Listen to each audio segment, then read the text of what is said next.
সমীর উদ্দিন ভাই আমার প্রতিবেশী, পেশায় টুপি বিক্রেতা। নিজের হাতে টুপি বানিয়ে বিক্রি করেন। পেশাটা মূলত পৈতৃক সূত্রেই পাওয়া। ওনার বাবা জমির উদ্দিন সর্দার হাতে কলমে ছেলেকে এই বিদ্যে শিখিয়ে গেছেন। দিব্যি যে ব্যবসা করছেন তা অবশ্য নয়, কোনো রকমে দিন গুজার যাকে বলে। সমীর উদ্দিনের তাতে কোনো আফসোস নেই যদিও, তবুও তার মুখে একটা কথা প্রায়ই শোনা যায়, বাপে আমাগো লইগা একখান মসজিদ ছাড়া আর কিছুই রাখা যায় নাই। কথাটা মিথ্যে নয়।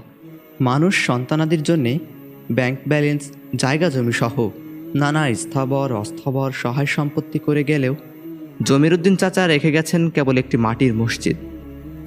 সারা জীবন নিজের হাতে যা কামাই করেছেন তার মধ্যে যেটুকু সঞ্চয় আদি ছিল তা দিয়েই বাড়ির নিকটে জমি কিনে তাতে নিজ হাতে মাটির একটি মসজিদ তুলেছেন। জমির উদ্দিন চাচার স্বপ্নই ছিল এটা। আমরা তখনও অনেক ছোট, দেখতাম চাচা সারাদিন হেঁটে হেঁটে টুপি বেচতেন, সাথে থাকতো সমীর উদ্দিন। আমাদের দেখলেই চাচা হাঁক ছেড়ে বলতেন, ও বাজানেরা, আমি মসজিদ বানাইতেছি একখান, তোমরা নামাজ পড়তে আইসো, কিন্তু আইলে তোমাকে আমি লজেন্স দিমু। লজেন্সের লোভে আমরা চাচার মসজিদটা দেখতে যেতে চাইতাম, কিন্তু বাবা বাগড়া দিত, বলতো জমির পাগলার কথা হইল না, খাইতে ভাত পাই না আবার হ্যাতে বানাইব মসজিদ, ব্যাঙের হইসে গিয়া সর্দি জ্বর, লজেন্সের লোভ দেখাইয়া তোমাগর নিয়া হাটে বেচে দিব কইলাম।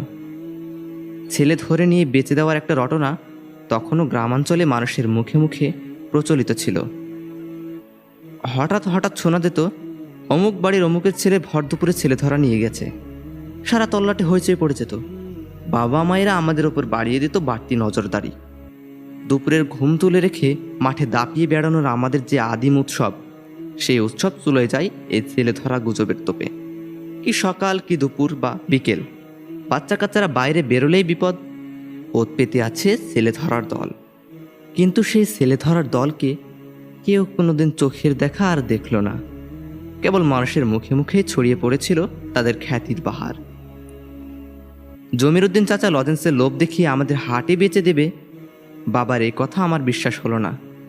যে লোক টুপি বেচে, যে লোকের মাথায় টুপি, মুখে লম্বা দাড়ি, সে লোক মিথ্যে কথা বলতে পারে, সে লোক ছেলে ধরা হতে পারে। এক দুপুরে বাড়ির সকলের চোখ ফাঁকি দিয়ে আমি বেরিয়ে পড়লাম জমির উদ্দিন চাচার মসজিদ দেখতে। আসমানের আয়োজন, দুনিয়ার আবেশে আসমানের আয়োজনে।